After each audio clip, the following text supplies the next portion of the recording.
Hi again, everybody. It's your old pal, the History Nerd. I am back in the man cave, having just returned from an exciting, fun-filled 4-day trip to the Kentucky Bourbon Trail. So in this video, I'm going to provide some tips and tricks and a trip recap that I hope will help you plan your own trip to the Kentucky Bourbon Trail, because honestly, it's something that everyone who is a fan of that magical and delicious brown water elixir known as bourbon whiskey should do before they die. Now, I went to the Bourbon Trail a couple of years ago and stayed in the Louisville area and hit the distilleries around Louisville. This time we stayed in Lexington, Kentucky and hit the Lexington area distillery, so that will be the concentration in this video. I am going to provide ample time codes in the description below so you can jump ahead and pick and choose the portions of this video that you want to see, but there will be lots of photos and videos that I'm going to share with you to show you what you can expect. So without further ado, let's get started.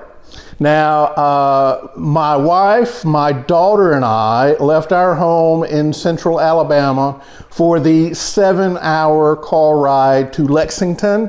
But on the way, we stopped in Bardstown, Kentucky, which is about an hour outside Lexington. Now, Bardstown is a town that was built on bourbon. Within 16 miles of downtown Bardstown, there are 11 major operating distilleries located. They include distilleries like Heaven Hill, Barton 1792, the Bardstown Bourbon Company, Jim Beam's not far away. There are 11 major distilleries within 16 miles of downtown Bardstown. And what's neat about Bardstown is as soon as you pull off the Bluegrass Highway and get near Bardstown, your car is filled with this aroma that smells like boozy bread. The whole town is engulfed by this aroma. And what it is, it's the spent grains that are removed from whiskey stills and are being dried. It's the aroma of those grains being dried that wafts through the air, those alcohol-infused grains. Now, the other neat thing about Bardstown is there is a special black fungus that grows around distilleries because it's fed by the ethanol, the angel share of bourbon that they talk about. The ethanol in the air feeds this black fungus. So the trees are all black. You see barns and buildings that are jet black or have black, it looks like it's growing on it. That's the black fungus from this distillery town. Now, our first stop when I got to Bardstown was the Heaven Hill Bourbon Experience. And let me tell you, you arrive there, you turn, you go around a curve, and you're greeted by the sight of 22 7-story massive rick houses, each of which have a capacity of more than 50,000 barrels. They say that those rick houses at the Heaven Hill Bourbon Experience contain about 550,000 barrels all together. Now, this is the same site where in 1996, 7 rick houses caught fire and 90,000 barrels of bourbon were consumed by the fire, along with the original Heaven Hill Distillery. So directly across from these rick houses is the visitor center known as the Heaven Hill Bourbon Experience. For those of you who don't know, Heaven Hill is a privately owned distillery that makes many brands of bourbon with which you are probably familiar. Elijah Craig, Larceny, Evan Williams, Pikesville Rye. There's a large number of bourbons that they make there. But the distillery is not located on the site of the Heaven Hill Bourbon Experience. So when you visit there, you don't get a distillery tour like you do at many distilleries. Instead, at the visitor center, they have an exhibit about bourbon making in general and Heaven Hill in particular. There is a restaurant bar called the Five Brothers Bar and Restaurant that's named for the five brothers of the Shapiro family, which owns Heaven Hill. And there is a large gift shop there. Now, I took my video camera and walked through the gift shop and made a complete walkthrough video of everything that's sold in the gift shop. And I've posted it on my channel, and I will link it in the description below, because if you're like me, you like to know what's available in a distillery gift shop before you arrive. Now, in lieu of the distillery tour, Heaven Hill offers a number of tasting experiences. They cost between $18 and $40. The most expensive is $40.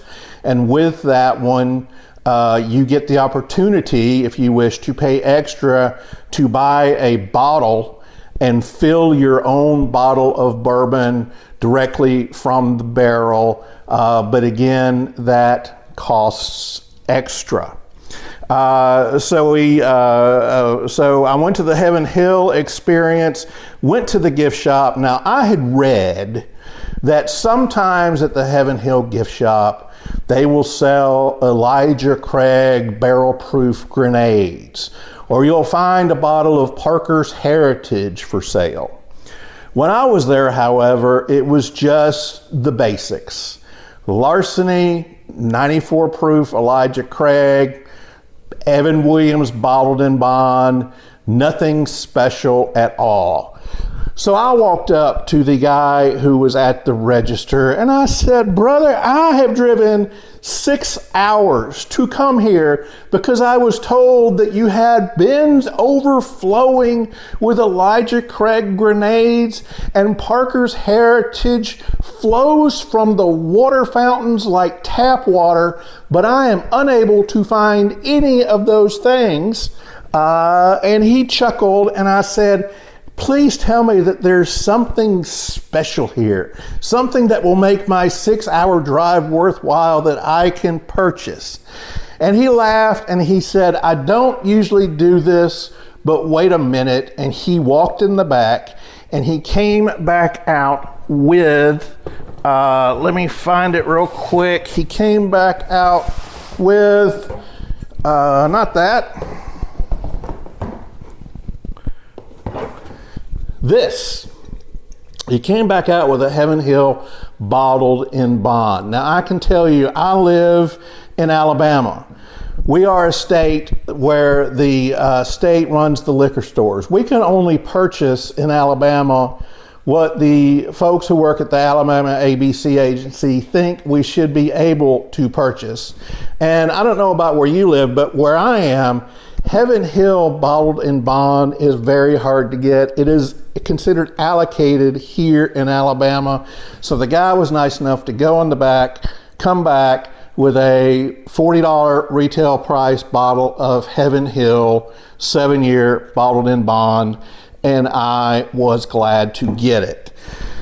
So we leave the distillery and we go into the town of Bardstown, and it is a very quaint, beautiful tourist town.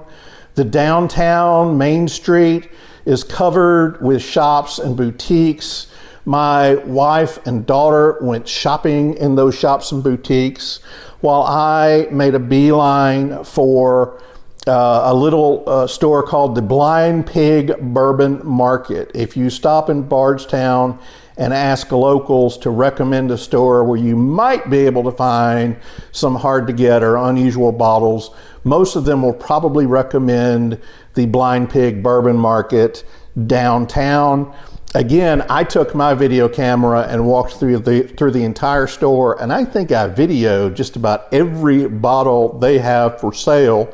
And that video as well has been posted to my channel, and I will also link to that video in the description below. Now, my wife and I commented that we could spend a weekend in Bardstown. It is a neat town. They have a big Civil War museum there. The Oscar Getz Museum of Whiskey History is there. As I said, it is the bourbon capital of Kentucky, to the point that the Kentucky Bourbon Festival, the massive Kentucky Bourbon Festival, is held there each September. There's lots of little beds and breakfasts and old renovated motels. Bardstown is a neat town, and if you have any time to schedule there, I would recommend that you do that. So we got in our car, drove from Bardstown to Lexington, where we stayed, and checked into our hotel. We stayed at the Embassy Suites Lexington Green. Lexington Green is a high-end shopping area in Lexington. The hotel is actually connected to this kind of ritzy shopping area. And I was excited to see that there was a Total Wine store in the shopping area, because we are a regulated state in Alabama where the state runs the liquor stores. We don't have Total Wine here. So as soon as we got to the room, I dumped the bag, sent my wife and daughter to the pool, and I took the car to Total Wine, where I made my initial purchases, which I will share with you. Again, some of what I bought at Total Wine, probably in your area, it's easy to get. In Alabama, it ain't easy to get. I think just about everything I bought is either considered allocated in Alabama, or we just can't get it here. So let me share with you some of the bottles that I got. We can get in Alabama the bottom shelf 80 proof Benchmark. But you may know that Benchmark, which is made by Buffalo Trace, and the Benchmark line uses the same #1 mash bill that Buffalo Trace bourbon is made with. They came out with a line of not high end, but higher than the bottom shelf end varieties of Benchmark bourbon recently. Again, we can't get those in Alabama. So I bought the entire line. I bought the Benchmark Small Batch, the Benchmark Single Barrel. I bought the Benchmark Bonded, the Benchmark Full Proof, which everyone says is the best of the bunch. I think it's 125 proof. And I also bought the Benchmark Top Floor, which is aged on the top floor of the rick house. And this is 86 proof. I don't usually get 86 proof whiskey, but I'm kind of anal. I wanted the entire line. I also got the Jim Beam Single Barrel, the 108 proof single barrel that's relatively new. Again, hard to get here in Alabama. JTS Brown Bottled in Bond. It's a much beloved lower shelf bottled in bond bourbon.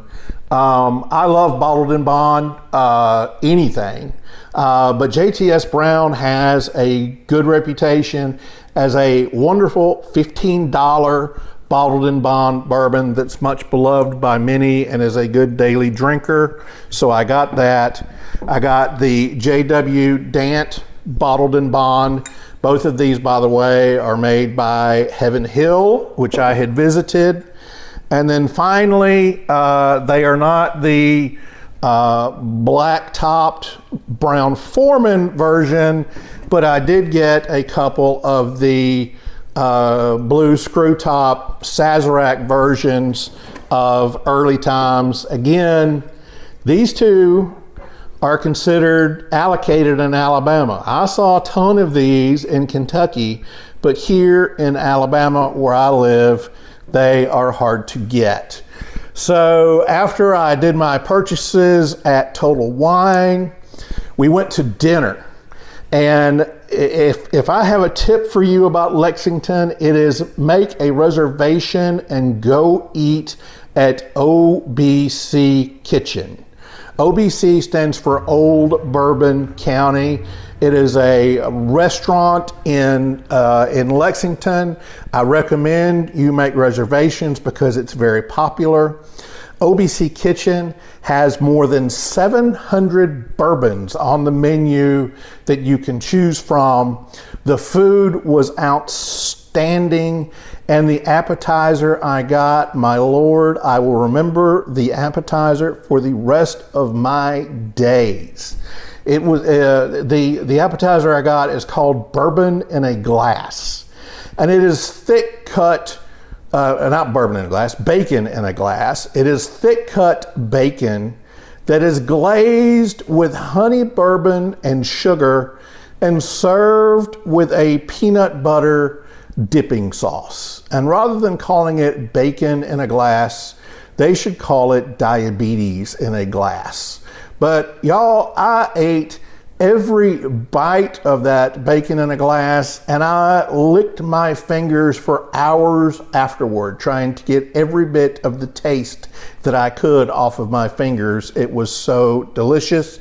And I paired it with a Russell's Reserve 13 year that I paid $30 for a pour. For dinner, I had a Coca-Cola braised short rib with cheese grits and wilted greens, and it was awesome. So if you're going to spend any time in the Lexington area, take this tip and please make a reservation at OBC Kitchen. Another tip that I meant to share with you that I learned at Heaven Hill is don't be afraid to ask if they have anything special that's not on the shelf. Had I not asked that at Heaven Hill, he would not have gone in the back and gotten me this Heaven Hill bottled in bond. So just like you do with your liquor stores at home, ask if there's anything special in the back. Another important tip when you're visiting the Kentucky Bourbon Trail that I learned at Total Wine and the other stores that I visited is this: manage your expectations. We all think that Kentucky, the shelves are filled with Weller Antique 107 and Blanton's and Eagle Rare and the stuff that we can't get where we live. It's just overflowing on the shelves in Kentucky. Y'all, everybody who lives there told me that ain't true. The stuff that is hard to get where we live is hard to get in Kentucky. And in some cases, it's harder to get in Kentucky. So manage your expectations when you shop in liquor stores. So that is the end of day one. And I think it's time we go ahead and move on to talk about day two of the trip.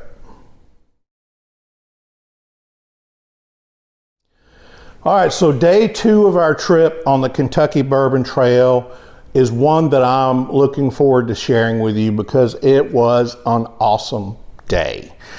We got up early and we drove less than an hour from Lexington to the Buffalo Trace Distillery in Frankfort, Kentucky. And friends, if you do the Kentucky Bourbon Trail, do not miss Buffalo Trace. Now, technically, Buffalo Trace is not on the Bourbon Trail.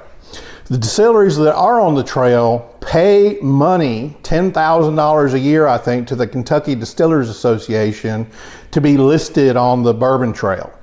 Buffalo Trace, the most popular distillery, I think, probably in the world, does not need to pay $10,000 to attract visitors.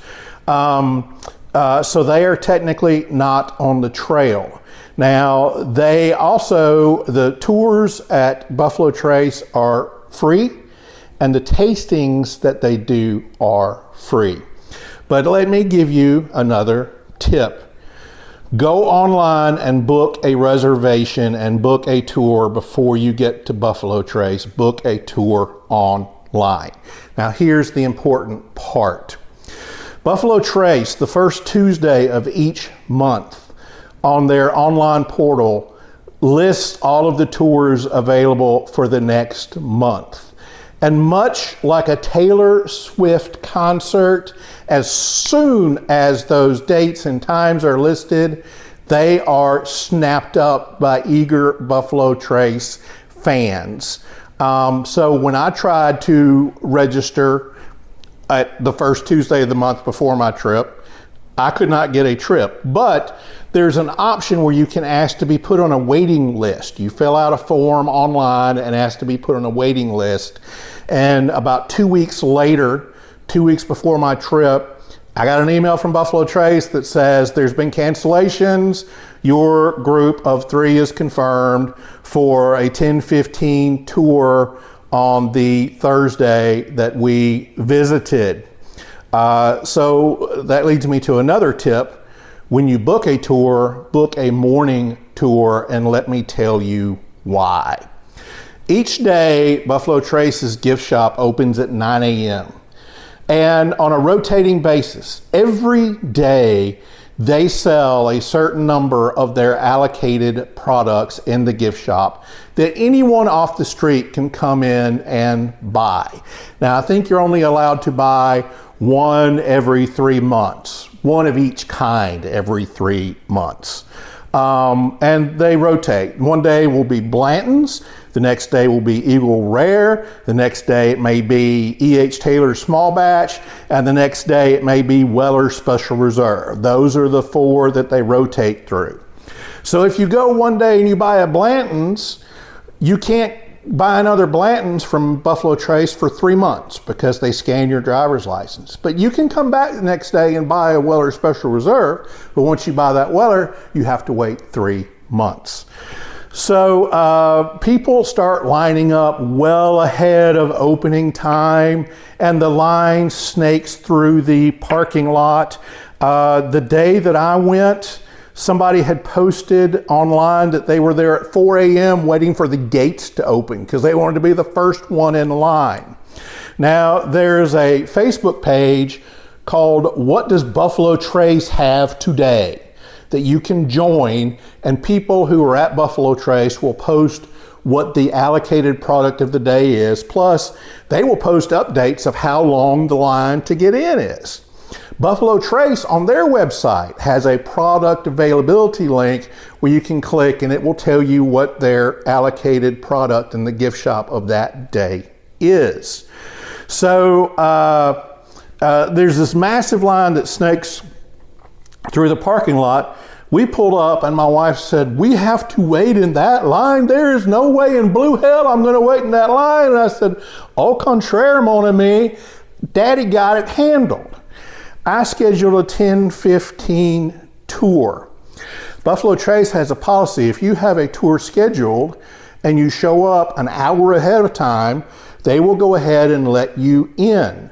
So Buffalo Trace opens at 9. We show up at 9:15. We skip the line, walk straight to the front, show the guy my reservation code on my phone. He waves us in. We go check in.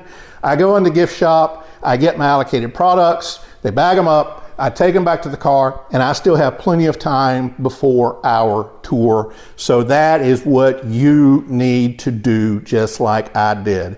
Book a morning tour, show up an hour before your tour, go straight to the front of the line, go in your gift shop, buy your allocated stuff, and go put it in your car, and then do your tour. So we arrived, got let in at 9:15. You go through a check-in building where you show them your tour reservation. There's a little QR code that they will scan on your phone, and they write down on a card the name, the time of your tour, and your tour guide.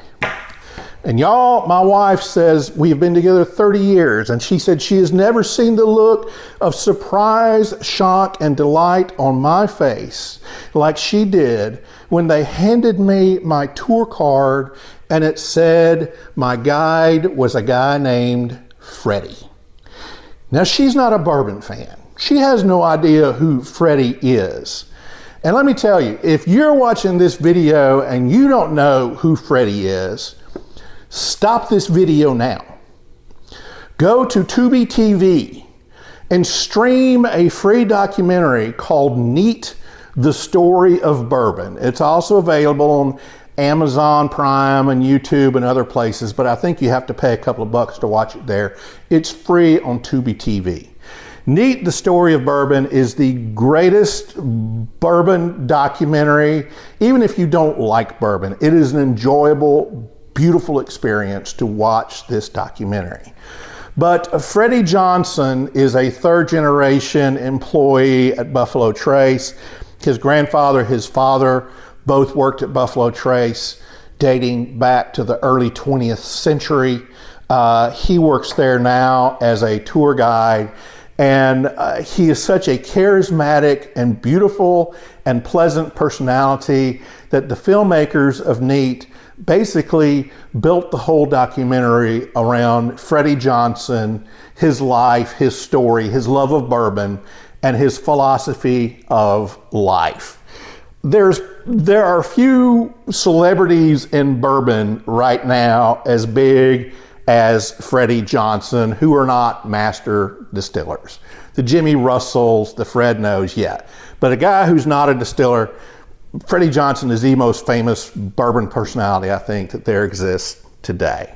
So yes, we got Freddie as our guide. He showed up. And for those of you who've seen Neat and those of you who are just returning after stopping the video and going to watch Neat, Buffalo Trace is a special place. You can feel the history oozing out of the walls. It is an experience that envelops you if you love bourbon as soon as you start the tour, no matter who's giving the tour. But when you take a Freddie Johnson tour, it is that much more special. My wife, who cares not one tinker's damn about bourbon, thought the tour was awesome. And my 10-year-old daughter, who went on the tour, thought Freddie was awesome, and she appreciated the tour. And yes, kids are welcome on Buffalo Trace tours, and I'll get more to that in a minute. Even more remarkable than a Freddie Johnson tour is he leads the tasting at the end. And he leads a tasting in Neat, the Story of Bourbon. And he does that in this intimate room for those people who are on his tour. Now, the tour, Freddie ended up spending about 2 hours with us. I think the tours are supposed to last an hour, maybe an hour and a half at the most. He spent 2 hours with us. And my wife heard an employee say that Freddie operates on Freddie time. He makes it last as long as he wants to. He shows up when he wants to. He's Freddie. I mean, he's the king of the distillery. And I will tell you, I talked about the allocated earlier. Freddie ended the tasting by saying, for those of you who did not get your allocated product ahead of time, I had them hold a few bottles back. They're out now for the general public, but they held a few bottles back for those of you who have not yet gotten your allocated. You need to go to this desk and get a voucher, but they don't usually do that. So don't rely on that. Go ahead and get your allocated ahead of time. So anyway, Freddie walks us through a tasting. He teaches us the trick. He had us put some limestone water in our mouth and then pour bourbon and hold the limestone water in your mouth, pour bourbon in, and you taste you taste the flavor difference as soon as the bourbon hits. But then he says, all right, this time put the bourbon in first and then add the limestone water, and it's a completely different experience. The flavors that burst when you put the water in first are muted when you have the bourbon in and then add the water. It's just a great experience, and one that I will remember and cherish forever. And I consider myself having won the bourbon lottery for getting Freddie Johnson as my tour guide. I thought he only did VIP tours, which is what he spends most of his time doing, but we got lucky. So before I move on from Buffalo Trace, let me show you the bottles that I got there. They have the allocated products that they rotate, but every day they have Buffalo Trace available. I bought a bottle, my wife bought a bottle. They have Buffalo Trace Bourbon Cream. I bought a bottle, my wife bought a bottle. They have Sazerac Rye every day. They have Wheatley Vodka. But the day we went, the allocated product available was Blanton's Single Barrel. So I bought a bottle of Blanton's and my wife bought a bottle of Blanton's. And by the way, she's already laid claim to both bottles of the Bourbon Cream. So again, Buffalo Trace, y'all, you've got to go. It's an incredible experience. Of course, Buffalo Trace was owned by a guy named Colonel E.H. Taylor, who eventually went bankrupt, actually, and had to sell the distillery to George T. Stagg back in the 1800s. But Colonel E.H. Taylor, Buffalo Trace makes a bourbon today in various varieties. Colonel E.H. Taylor bourbon, one of my favorites. I don't care if it's the small batch, the single barrel, the full proof, the rye, whatever. I love E.H. Taylor bourbon.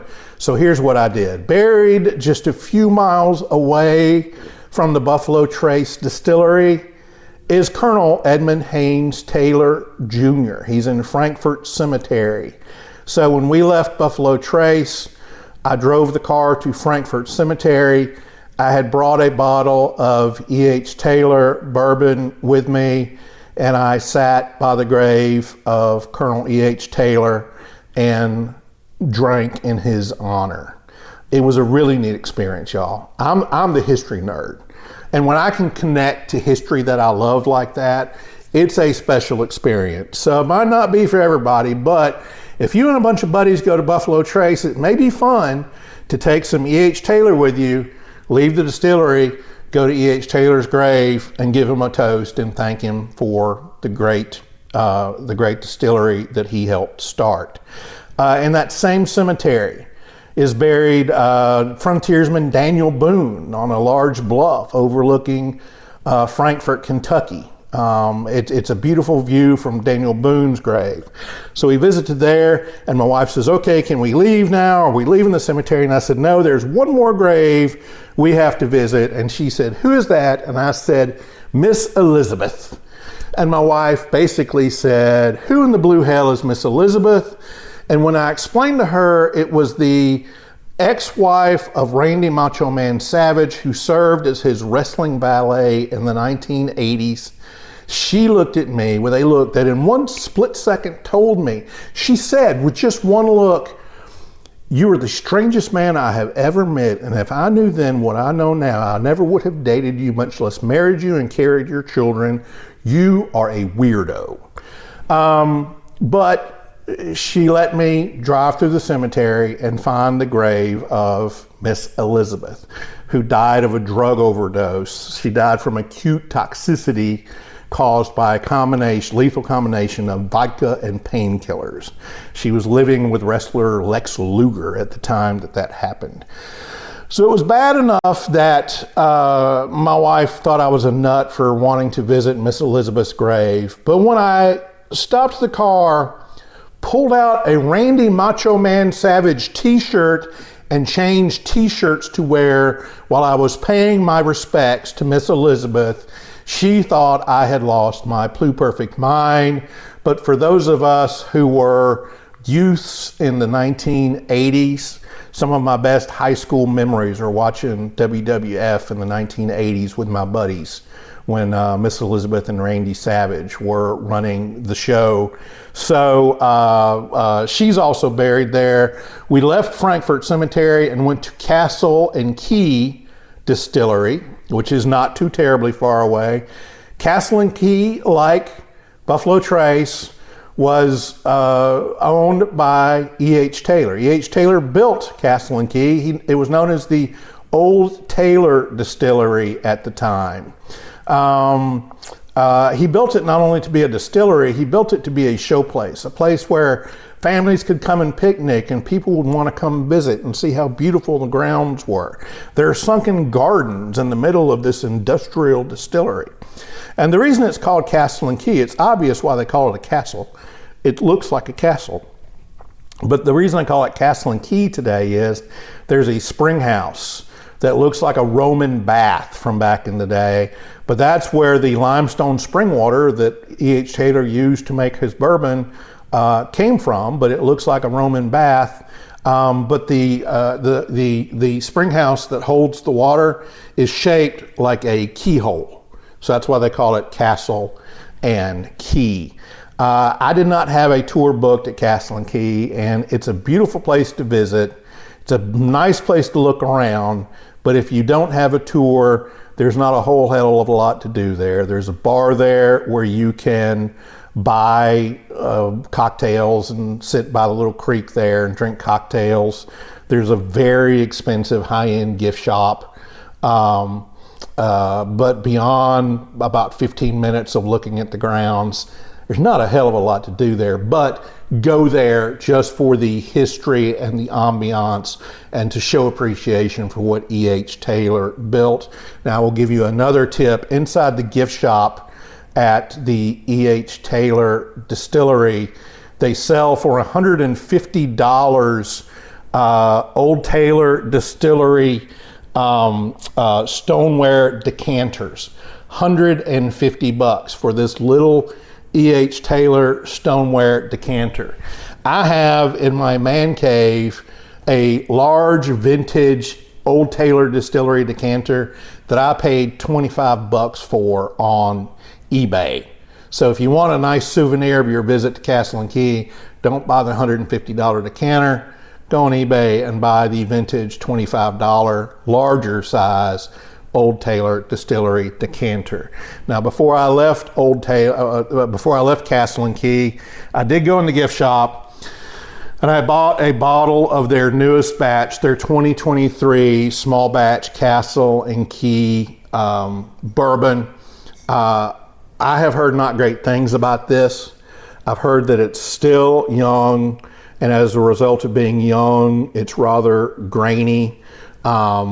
But I wanted a nice souvenir, and I will give you a little piece of trivia about this bottle. If you look at the top, you will see what looks to be like a wheel with spokes coming off of it on the top of the cork. This is the same design that is in the top of the spring house that I talked about. The ceiling of the spring house has this same design. So they put a lot of thought into this bottle. It is a beautiful, heavy, nice bottle. I'm just not sure once I pop the cork that the juice inside is going to be as good. Now, about 5 miles away from Castle and Key is the Woodford Reserve Distillery. We went to Woodford Reserve. Y'all, it's a beautiful campus, nice looking rick houses, manicured lawns. It's a gorgeous distillery, but there ain't squat going on. I didn't take a tour. I mean, it's Woodford Reserve. To me, that's the bourbon that, you know, a bunch of middle-aged housewives on a girls' beach trip might pick out. There's nothing exciting about Woodford Reserve bourbon. There's no hard to get Woodford Reserve bourbon. The gift shop was very generic. I went there, I visited. It's nice looking, but it would not have been a terrible loss had I not gone. But if you're in the area, stop in and admire the place. But it paled in comparison to Buffalo Trace and even to Castle and Key. So that is our second day in Kentucky. So let's move on to the third day of our 4-day trip. All right, before I move on to day 3, let me show you this. This is my Old Taylor Distillery decanter that I bought for $25 off eBay compared to the little Old Taylor Distillery decanter that they had at the Castle and Key gift shop. eBay is your friend. So day 3 of our trip is going to be kind of short because there is no bourbon related content. The 3rd day of our trip was dedicated totally to my 10-year-old daughter and her love of horses, but there are some tips and things you should do in this part. The first one is go visit Keeneland Racetrack in Lexington, Kentucky. Now, Keeneland has 2 racing seasons, one in the spring, one in the fall. Each of them last only a couple of weeks.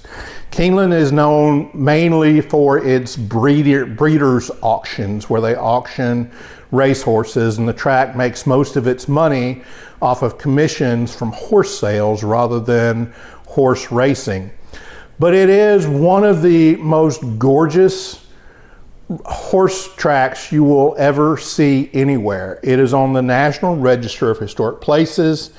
Keeneland was built in 1936.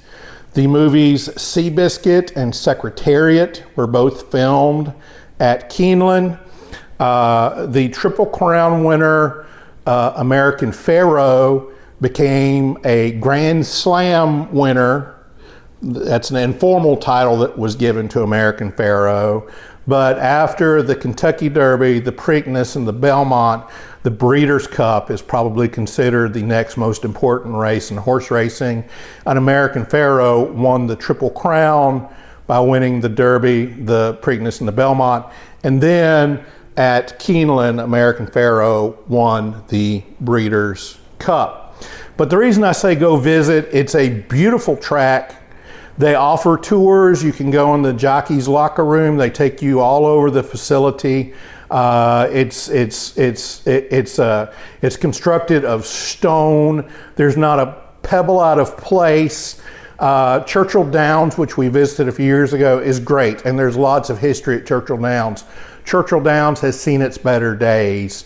Keeneland is simply gorgeous, and if you go there any time in the morning, but the best time is 9 to 10 a.m., you can watch as the jockeys and the trainers work out the thoroughbred horses and let them run the horses that are housed at Keeneland.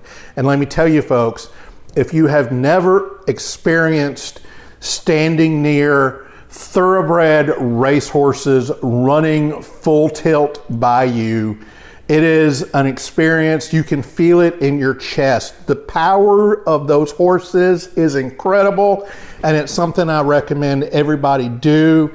There is a nice breakfast spot at the track called the Keeneland Track Kitchen, where breakfast is apparently insanely cheap. They have pictures of all the famous jockeys and celebrities who've eaten there on the walls. It's right there on the back stretch of the track. So a good day would be to go get an early morning breakfast at the Keeneland Track Kitchen and then go watch the horses work out, which we did. We left there and we went to a place called the Kentucky Horse Park, which is actually a state park owned by the state of Kentucky, but it was originally a 2,000-acre thoroughbred horse farm that a couple of sisters, as I understood it, inherited and donated to the state. So the state turned it into basically a shrine for horses. On the grounds of this amazing facility, I don't know of any other state that has a facility like Kentucky Horse Park. They have a 60,000 square foot International Museum of the Horse, which is a world-class museum. Not only dedicated to horse racing, but to everything related to horses. But you will see more Kentucky Derby trophies and Triple Crown trophies and horse racing related rarities in that museum than you will see anywhere else in the world, I'm convinced. My daughter, who has taken riding lessons for $30, she got to go on a 30-minute trail ride through bluegrass horse country on a horse at the Kentucky Horse Park.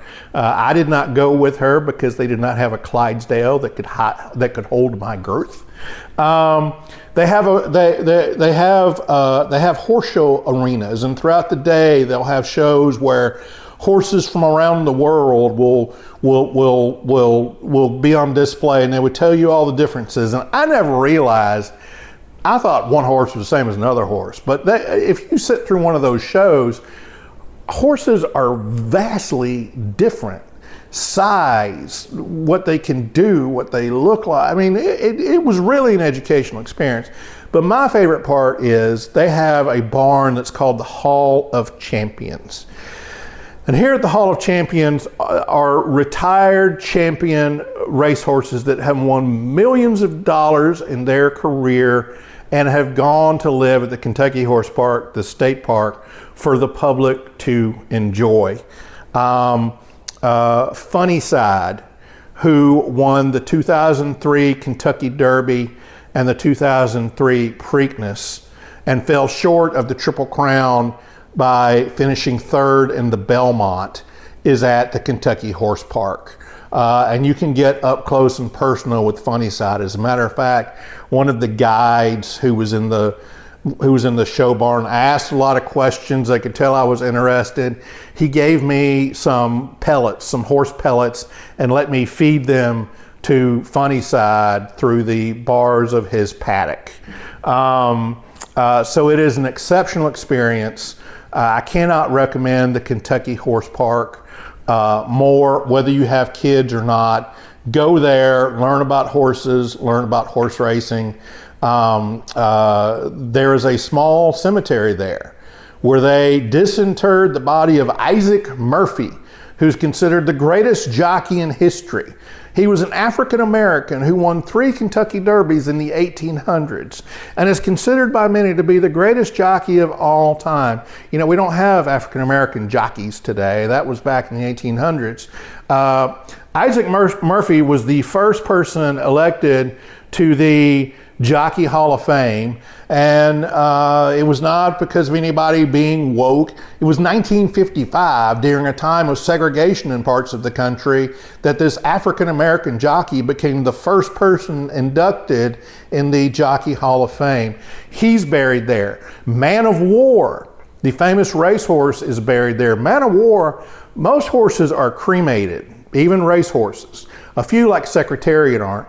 Man of War was not only not cremated, he was embalmed, interred in a giant casket lined with the colors of his racing silks, and he was buried here along with one of his sires, I think that's the right term, a son of Man of War, War Admiral, who was a Triple Crown winner, is buried next to Man of War. Kentucky Horse Park is a wonderful facility. It is a great way to spend a day, and we spent all day there. So if you have time and need a break from bourbon, take it from me, go visit the Kentucky Horse Park.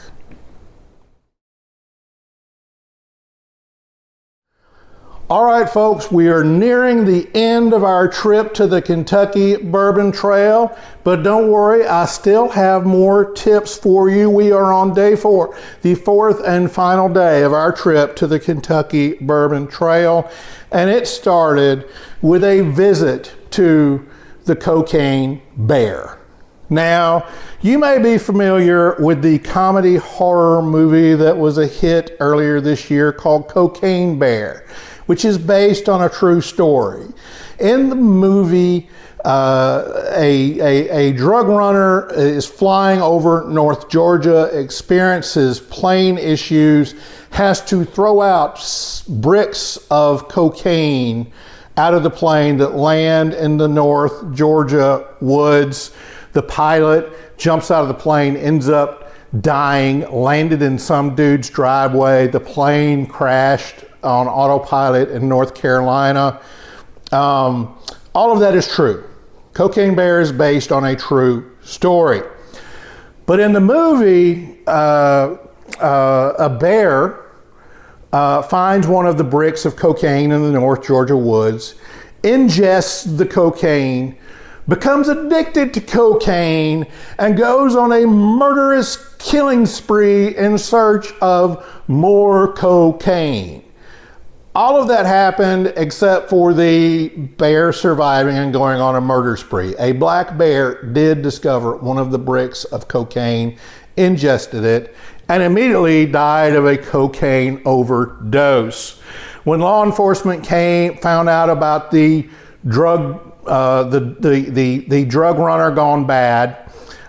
They went and collected the cocaine, found the dead bear, took him back. The Georgia Wildlife Service did an autopsy, discovered the bear died of a cocaine overdose. But then they said, hey, we've got this perfectly good bear carcass. What should we do with it? I know. Let's take it to a taxidermist, which they did. And the cocaine bear, as it came to be known, some people called him Pablo Escobar. The cocaine bear was put on display in the Chattahoochee River Visitors Center, State Park Visitors Center, where it stayed for years until somehow it disappeared and got sold and went through a chain of possession that included, at one point, Waylon Jennings, a famous consumer of prodigious amounts of cocaine. Waylon Jennings, at one point, owned the taxidermied cocaine bear. But today, cocaine bear, Pablo Escobar, resides in a souvenir store in Lexington, Kentucky that's called Kentucky for Kentucky. You can go there today and visit the cocaine bear. It has its own room. It's basically a shrine to the cocaine bear. They sell cocaine bear t-shirts, stickers, buttons. There's a whole line of cocaine bear items, souvenirs that you can purchase. But if you want to go see the actual cocaine bear and learn the full story, it is worth a trip. I went, I thought it was a hoot, and I enjoyed seeing the cocaine bear.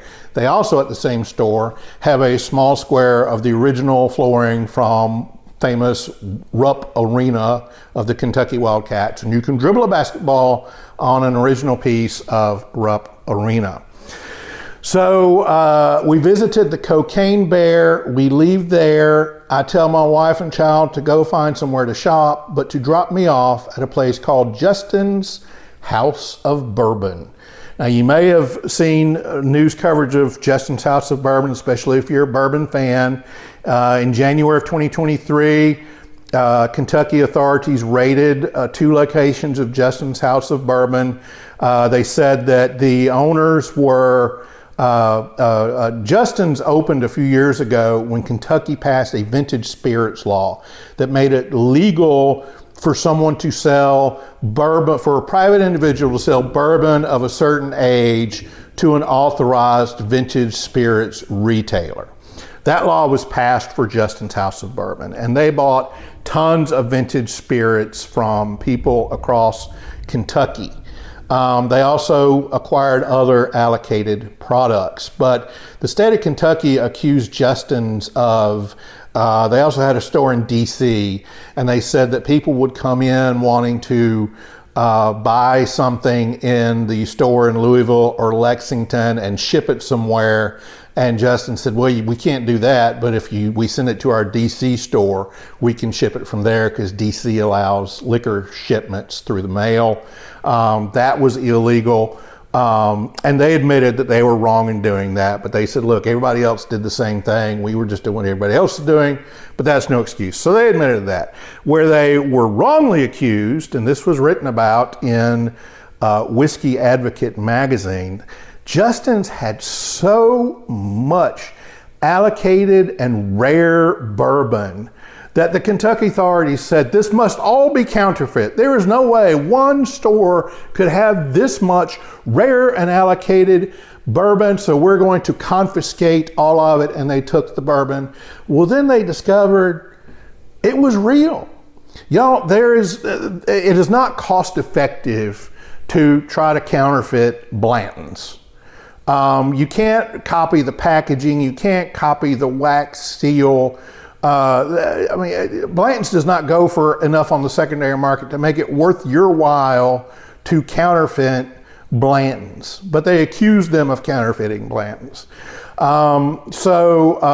Whiskey Advocate magazine published a story that was like, look, these claims that Justin's was counterfeiting were bogus. I think the state has also admitted it.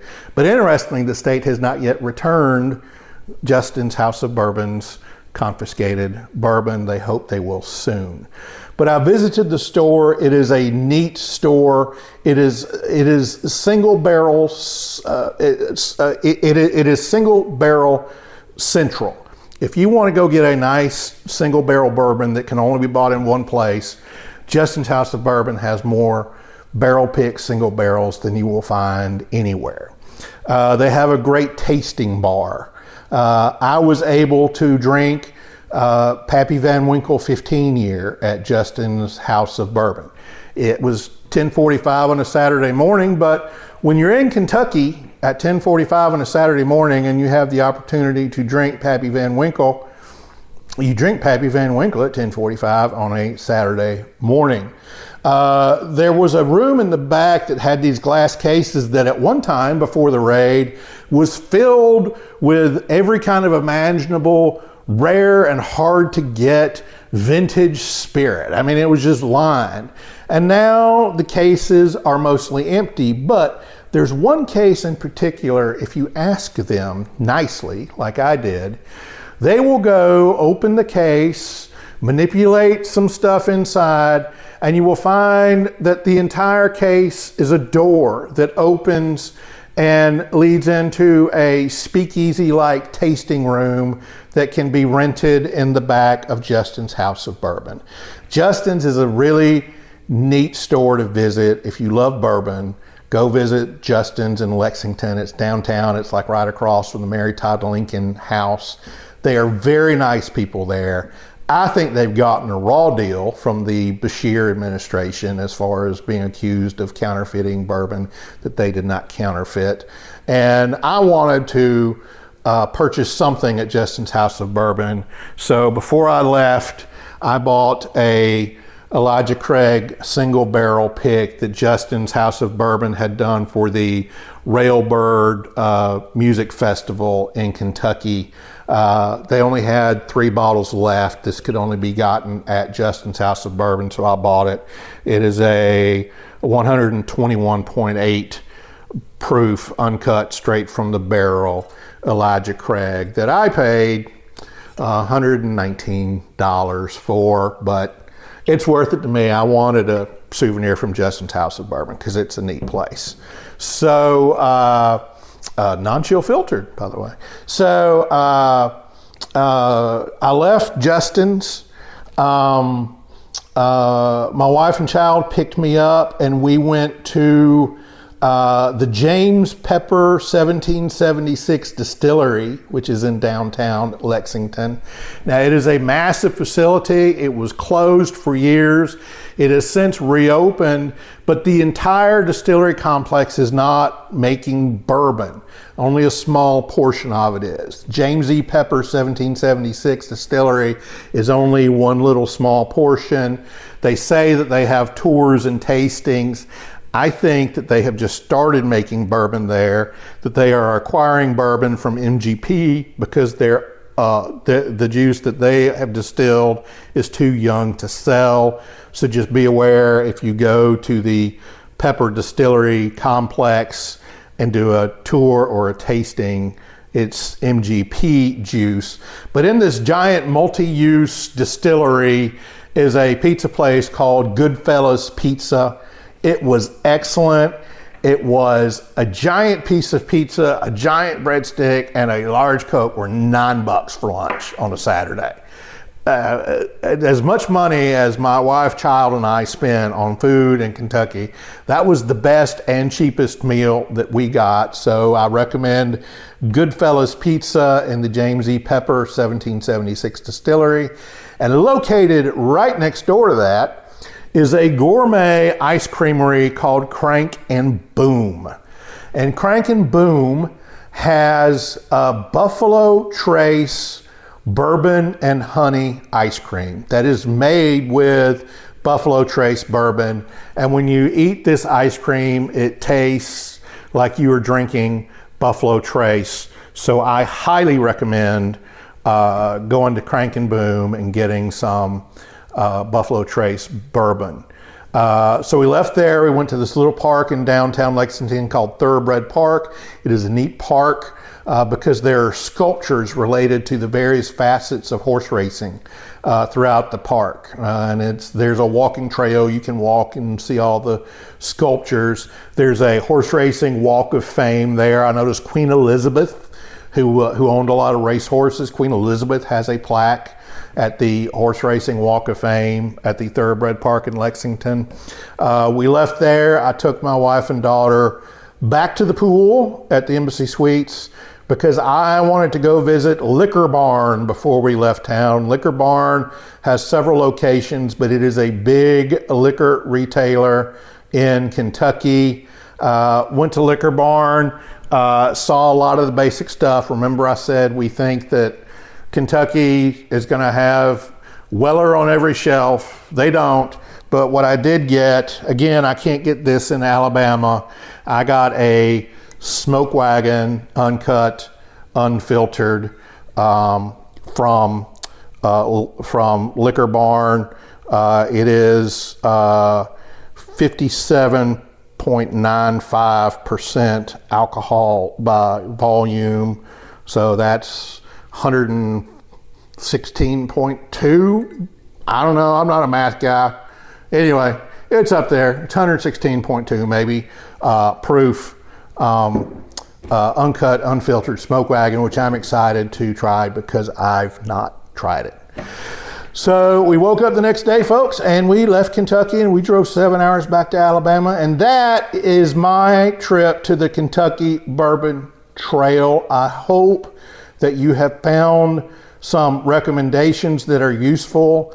I hope I gave you some good tips and tricks, especially when it comes to getting a tour at Buffalo Trace and getting your allocated bourbon. Go back and look at that part if you're planning to go to Buffalo Trace and follow my advice. I hope you have found this useful.